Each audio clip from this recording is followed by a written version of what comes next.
Good morning student. पिछली कक्षा के अंदर पिछली जो क्लास हुई थी उसके अंदर हमने जो इसके लीवर के एक्सटर्नल कैरेक्टर्स के बारे में मैंने बताया था। थोड़ा सा ब्रीफ बता देता हूँ कि जो लीवर का जो एक्सटर्नल कैरेक्टर होता है, तो मैंने आपको बताया था कि जो थोरेसिक कैविटी होती है, थोरेसिक कैविटी के राइट साइड के अंदर एब्डोमेन कैविटी के नीचे ये स्थित होता है और ये दो लोब के अंदर बटा हुआ होता है, राइट लॉब और लेफ्ट लॉब। और उस साइड में राइट लॉब की तरफ ही इसमें क्या होता है, गाल ब्लेडर होता है। तो आपको कहा गया था कि गाल ब्लेडर से एक वेक्ट डक्ट निकलती है, उस डक्ट को हमने नाम दिया था सिस्टिक डक्ट। ये जो सिस्टिक डक्ट निकलती है गाल ब्लेडर से, ध्यान रखना कई बार ये पूछ लेते हैं गाल ब्लेडर से कौन सी डक्ट निकलती है, तो सिस्टिक डक्ट निकलती है। इसी प्रकार से राइट लॉब से निकलेगी राइट हिपेटिक डक्ट निकलेगी और लेफ्ट लॉब से निकलेगी लेफ्ट हिपेटिक डक्ट निकलती है। जब ये दोनों डक्ट है वो मिल जाती है तो हम इसको कहेंगे कॉमन हिपेटिक डक्ट कहेंगे।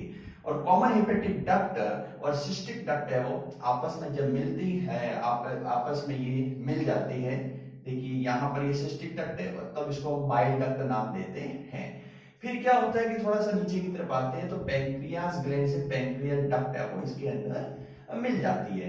तो जब ये दोनों डक्ट मिल जाती है तब हम इसका नाम देते हैं हेपेटोपैंक्रियाटिक डक्ट कहते हैं। और ये हेपेटोपैंक्रियाटिक डक्ट सीधे ही हमारे किस में खुलती है, डिडोनियम में खुलती है। तो ये हमने पिछली क्लास के अंदर ये हमने डिस्कस कर लिया था।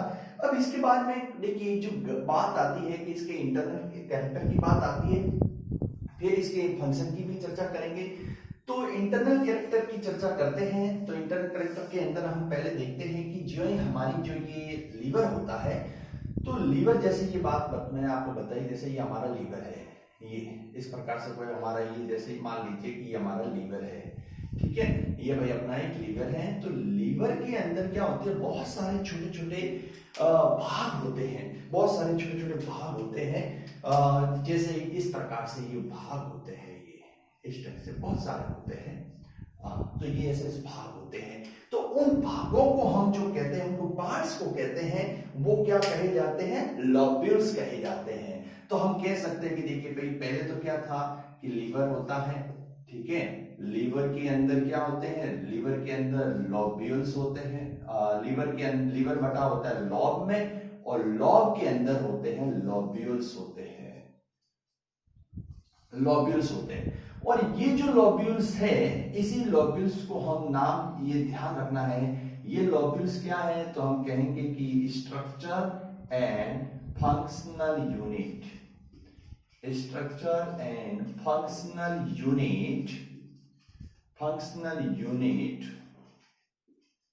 Of liver. ये लीवर की स्ट्रक्चर और फंक्शनल यूनिट होती है। पूछ रहे थे कई बार क्वेश्चन इसका कि भाई लीवर की जो स्ट्रक्चर फंक्शनल यूनिट कौन सी है, तो वो लोब्यूल्स है। ये जो लोब्यूल्स है, तो इस लोब्यूल्स का यदि हम स्ट्रक्चर्स देखें तो किस ढंग से होता है, तो देखिए लोब्यूल्स का स्ट्रक्चर्स होता है वो ये एक्चुअली होता है हेक्सागोनल होता है। ये इस प्रकार से हेक्सागोनल स्ट्रक्चर्स ये होता है, ये हेक्सागोनल स्ट्रक्चर्स है वो ये पाया जाता है, ये हेक्सागोनल स्ट्रक्चर्स होते हैं, ऐसे लोब्यूल्स होते हैं। अब इस हेक्सागोनल स्ट्रक्चर्स के बाहर जो एक विशेष प्रकार की कवरिंग होती है, हेक्सागोनल जो स्ट्रक्चर्स होते हैं, तो इसके बाहर की जो कवरिंग होती है, उस कवरिंग को हम नाम देते हैं गिल्सन कैप्सूल। या बाहर की तरफ जो कवरिंग है, उस कवरिंग को हम नाम देंगे गिल्सन कैप्सूल। ये हमारी आ गई गिल्सन कैप्सूल, गिल्सन कैप्सूल जो कवरिंग होती है, outer covering of the lobule is known as a Glisson capsule. अब गिल्सन कैप्सूल है, सेंटर के अंदर भी ध्यान रखिए, यहां पर होती है सेंटर वेन होती है, लोब्यूल्स के बिल्कुल सेंटर के अंदर सेंट्रल वेन होती है,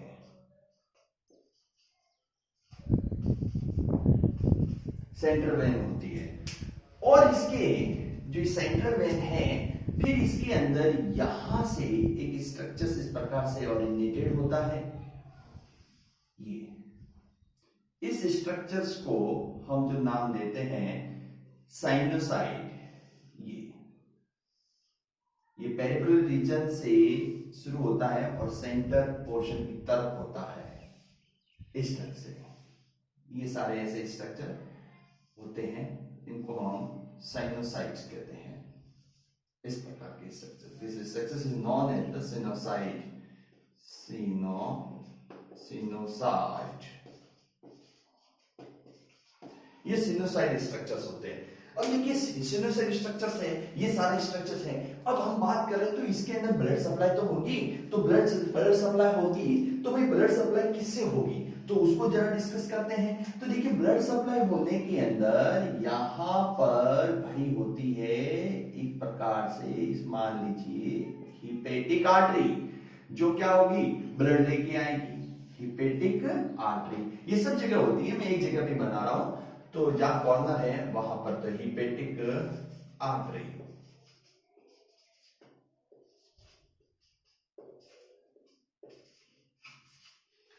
ये hepatic artery.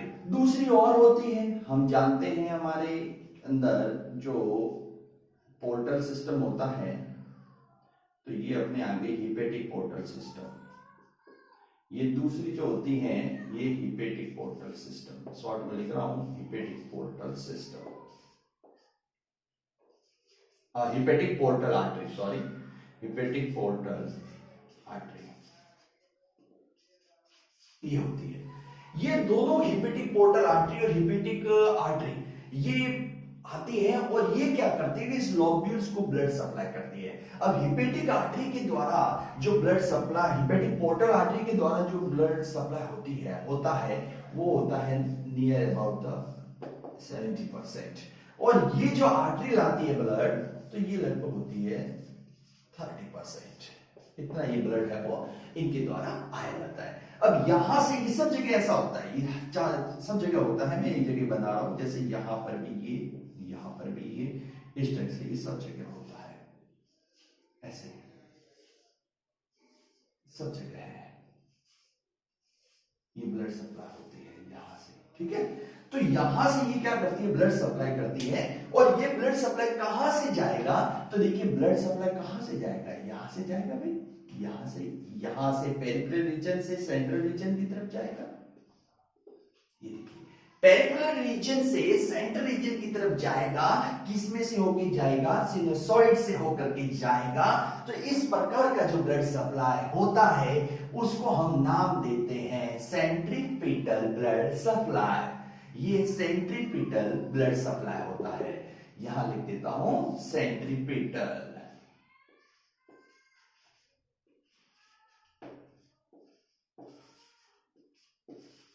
Centripetal blood supply है वो इसके द्वारा होता है, और ये कहां जाता है, ये सेंट्रल वेन की तरफ ब्लड है वो जाएगा, ऐसे यहां पर आता है, इस ढंग से ये ब्लड सप्लाई है वो यहां पर हो रही है, ये ऐसे ब्लड सप्लाई सेंट्रल वेन की तरफ आती है। अब देखिए जो सेंट्रल वेन की तरफ ब्लड सप्लाई हो रही है, तो क्या होता है भाई कि ये जो साइनोसाइड होता है, तो यहां का जो इसका लेयर होता है ना, वो थोड़ा सा कटा फटा होता है, यानी हम कह सकते हैं कि ये टूटा फूटा हुआ होता है, या लीक होता है, या पेरिम्बल होता है। तो यहां से क्या होगा, ये इस ढंग से होता है, ऐसे होता है, ये देखिए ब्लड सप्लाई ऐसे होता है।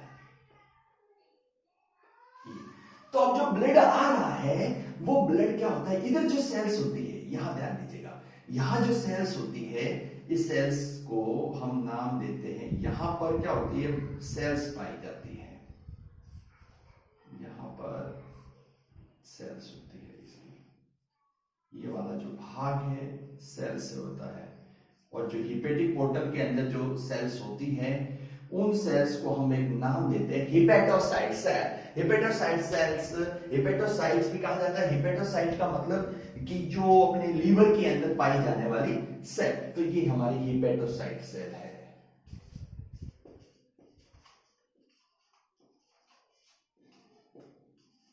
Hepatocytes है, hepatocytes का it means the cell which is present in the liver is known as a hepatocytes। अब ये हेपेटोसाइट सेल होता है। अब हम बात कर रहे थे कि जो ब्लड सप्लाई हो रही है सेंट्रीपिटल फॉर्म में, तो ये क्या होता है, साइनोसाइड होता है, थोड़ा सा पेरिम्बल होता है, तो टूटा फूटा होता है, तो यहां से ब्लड भाई यहां आता है, ब्लड यानी ब्लड का कौन सा भाग, प्लाज्मा आता है, प्लाज्मा यहां पर आता है, ठीक है। प्लाज्मा यहाँ पर आता है और प्लाज्मा के अंदर जो जो चीजें हैं वो सारी की सारी एब्जॉर्ब कर दी जाती है वापस। पूरा नहीं प्लाज्मा एब्जॉर्ब होता, और यहाँ से आया कुछ बाहर हो गया, फिर वापस इधर गया, फिर इधर आया, फिर इधर आया, फिर इधर आया, तो इस ढंग से एब्जॉर्ब कर दी जाती है। किसके द्वारा? ये हिपेटोसाइट के द्वारा एब्जॉर्ब कर दी जाती है। अब कौन और एब्जॉर्ब कर दी जाती है, और बाकी एक भाग होता है जो एब्जॉर्ब नहीं होता, वो कौन सा कंटेंट होता है? तो वो होता है लिम्फ। लिम्फ एब्जॉर्ब है वो नहीं होता, ये लिम्फ है वो यहाँ पर पहुंचता है, लिम्फ एब्जॉर्ब है वो नहीं होता। अब देखिए हिपेटोसाइट्स के द्वारा क्या क्या चीजें यहाँ पर आ गई है। हिपेटोसाइट्स ने इनको इस ढंग से लिम्फ ने एब्जॉर्ब हो गया, लिम्फ यहाँ पर आ चुका है। अब जब यहाँ आया तो वापस जाएगा भी तो सही, जाएगा भी तो सही, ठीक है, तो जाना भी इसके लिए होता है।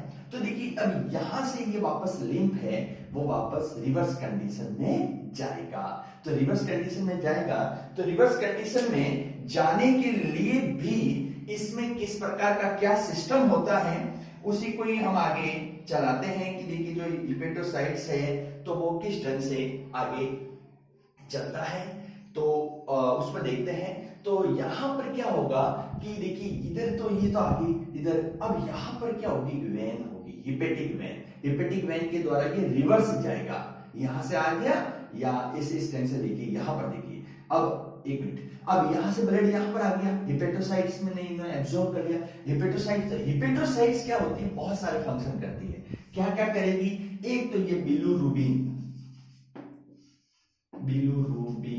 का फॉर्मेशन करेगी, यहाँ पर सिक्रेशन होगा, बिलिरुबिन का सिक्रेशन होगा, बिलिरुबिनिन का सिक्रेशन होगा, लिम्फ का सिक्रेशन होगा, और ये वापस उधर जाएगा। इसका जो जाने का जो इधर इस फॉर्म में जाएगी, इस तरह से ऐसे भी जाएगी। तो हम कहेंगे भाई ये होगा सेंट्रीफ्यूगल ब्लड सप्लाई हो जाएगी, सेंट्रीफ्यूगल ब्लड सप्लाई होगी। और बाहर किस फॉर्म में जाएगी? कहां से ये बाहर जाएगी? तो ये बाहर जाएगी, यहां पर होगी हिपेटिक वेन, इधर यहाँ पर हिपेटिक वेन होगी, और उस हिपेटिक वेन से ये कहां चली जाएगी? आउटर चली जाएगी। सब जगह ये हिपेटिक वेन यहाँ पर होती है, यहाँ पर भी हिपेटिक वेन, यहाँ पर भी हिपेटिक वेन, यहाँ पर भी हिपेटिक वेन होती है, ठीक है। तो यहां से ये वापस जाएगी, जाने वाला में क्या होगा? बिलिरुबिन और जो भी लिम्फ वापस अगेन वापस जाएंगे। तो ये जो 3-3 का जो स्ट्रक्चर्स बना हुआ है, यहाँ पर देखिए ये 3-3 का जो स्ट्रक्चर्स बन जाता है, 3 में कौन सा ग्रुप बन जाता है? कौन कौन से भाई? तो hepatic portal artery, hepatic artery और हिपेटिक वेन। इन स्ट्रक्चर्स को हम बिल्कुल एक सामूहिक रूप से एक नाम देते हैं और उसको कहा जाता है हिपेटिक पोर्टल। उसको हम क्या वर्ड कहेंगे? ये कहा जाएगा हिपेटिक पोर्टल कहा जाएगा। अब जरा इधर देखिए, हिपेटोसाइट जो सेल थी उन्होंने क्या क्या बनाया? बिलिरुबिन बनाया, बिलिरुबिनिन बनाया, ये सारी चीजें बनाई। इसके अलावा भी ये बहुत काम करती है। ये क्या क्या काम करेगी? हम फंक्शन की तरह चर्चा कर देते हैं कि जो ब्लड आ रहा है इससे हिपेटोसाइट एब्जॉर्ब कर रहा है, तो उस ब्लड के अंदर यदि ग्लूकोज की मात्रा भी होगी, ग्लूकोज भी होगा, तो वो ग्लूकोज क्या होगा? ग्लाइकोजन में कन्वर्ट कर देगी, ग्लाइकोजन में कन्वर्ट कर देगी, ठीक है, ग्लाइकोजन में कन्वर्ट कर देगी। तो ये पहला फंक्शन कि जो ग्लूकोज है वो ग्लाइकोजन में कन्वर्ट हो जाएगा। तो इसको ग्लाइकोजेनेसिस कहेंगे, इस सिस्टम को हम कहेंगे ग्लाइकोजेनेसिस,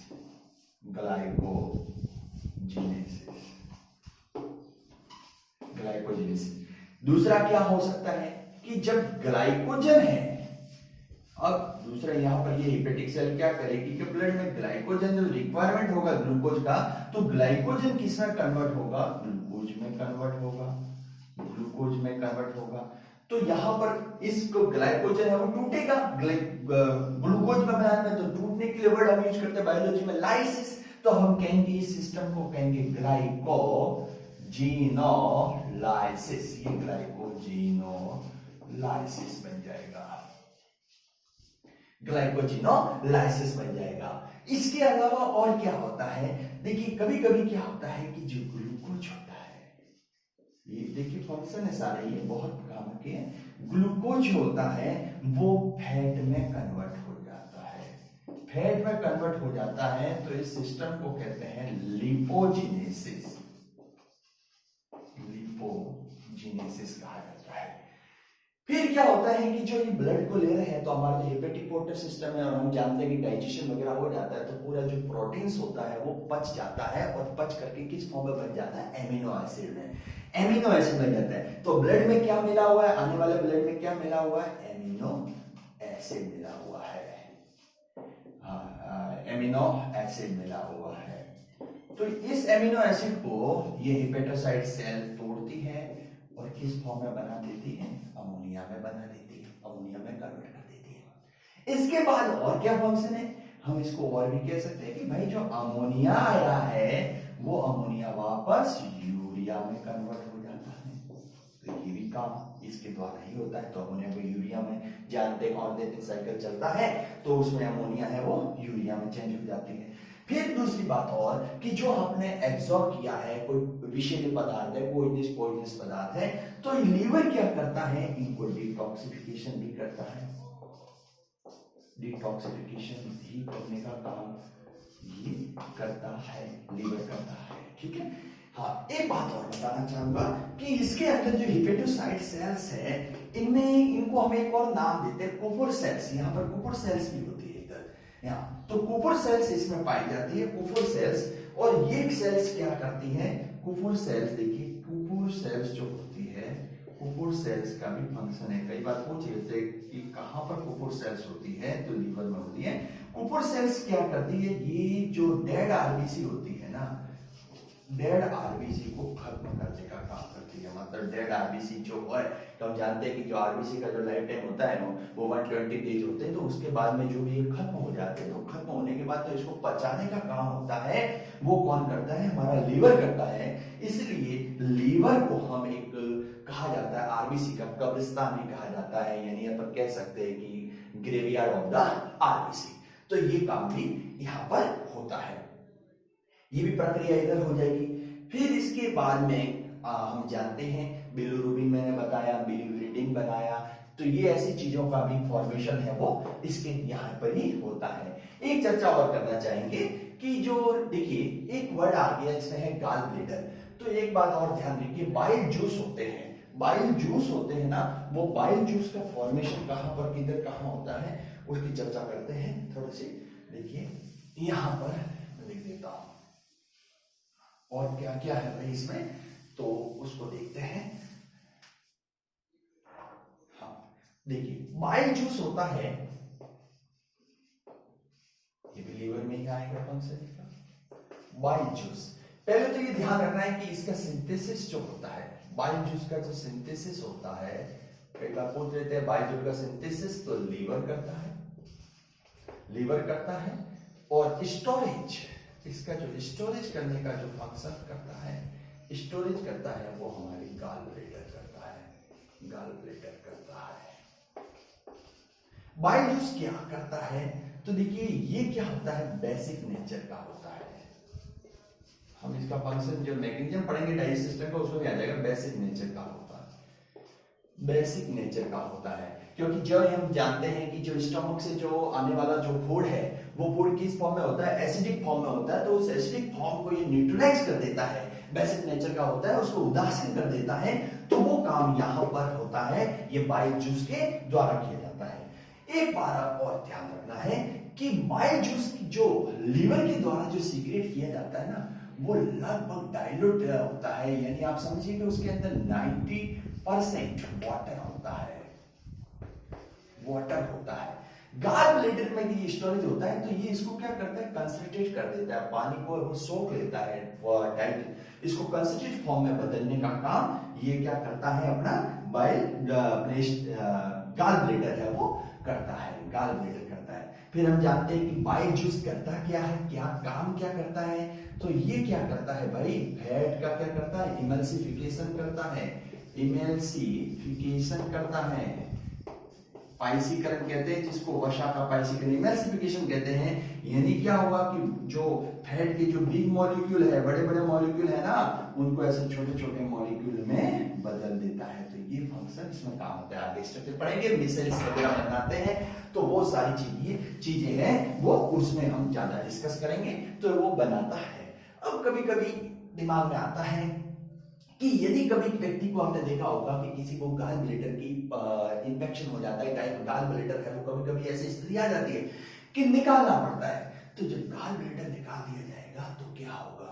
तो समस्या तो ये आ जाएगी कि फैट को डाइजेस्ट करने में काफी प्रॉब्लम होगी। लेकिन क्या होगा, ऐसा नहीं है, फैट का डाइजेस्ट होगा, लेकिन क्या होगा कि जो बाइल आएगा वो क्या होगा, डाइल्यूट फॉर्म में होगा, क्योंकि कंसंट्रेट फॉर्म को इसको जो कंसंट्रेट करता था वो तो हमने निकल दिया। तो इस अवस्था में क्या किया जाता है, रोगी को अपने डाइट के अंदर ऐसी चीजों को खाने की डॉक्टर के द्वारा सलाह दी जाती है जिसमें फैट क्या हो, कम हो।